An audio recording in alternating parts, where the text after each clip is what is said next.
Pour créer le sommaire de notre document, Microsoft nous rend la tâche vraiment facile, encore une fois de plus. Et pour le faire, euh, d'une façon traditionnelle, on sait que le sommaire vient tout juste après la page de garde, bien entendu, la page que nous avons ici. Alors, cela veut dire le sommaire doit exister entre cette page et l'autre. Alors, comment est-ce qu'on va faire? Je vais placer mon curseur ici et je vais agrandir la page pour que vous voyez mieux.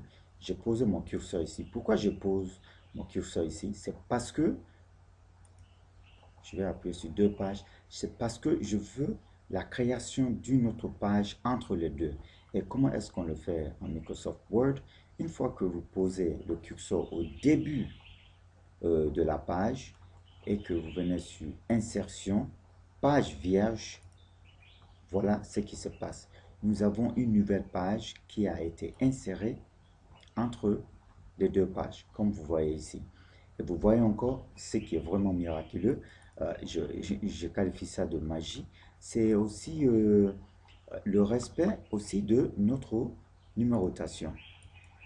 Vous voyez là, voilà, page 2. Vous voyez ici, il n'y a absolument rien là-dessus. OK.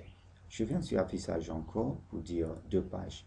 Et je vais poser mon curseur au début de la page ici. Pourquoi ça?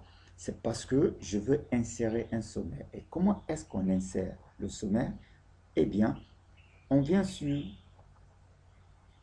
Référence, sur l'onglet Référence, on clique là-dessus. Et à l'extrême gauche, vous voyez, il y a Table de matière, autrement appelé sommaire. Alors, quand je clique sur la flèche descendante, là, j'ai les tables qui sont prédéfinies ici. Alors, je viens sur Insérer une table matière, bien entendu sommaire, et je peux choisir maintenant sur ce qui est là. Quand je choisis quelque chose ici, vous voyez, je vois l'aperçu général qui est là. Afficher les niveaux, ici nous avons 3. Je peux avoir 4 si je veux, comme je peux aussi diminuer, avoir jusqu'à 1. OK? Donc, c'est dans le cas où vous avez le titre et le sous-titre. Donc, si vous avez des pages composées des titres et des sous-titres, il vous serait très utile d'utiliser titre, sous-titre, voire même un autre titre, étant donné le troisième titre ici. OK? Donc, je viens là pour choisir, disons, il y a recherché qui se présente comme tel, il y a moderne qui se présente comme tel, il y a aussi officiel qui se présente comme tel, et j'aime bien officiel. OK? Et je clique OK. Quand je clique OK, regardez-moi ça. Je vais faire le zoom sur la page là, affichage, largeur. Regardez ce que nous avons ici.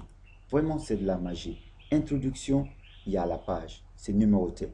Les nouveautés, il y a la page, ainsi de suite.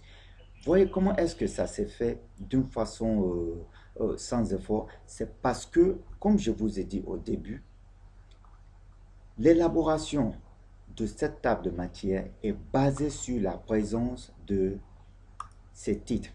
Et du fait que nous avons déterminé les titres, automatiquement le logiciel regarde les titres pour dire attention, voici ce que je vais utiliser comme table de matière. C'est aussi simple que ça.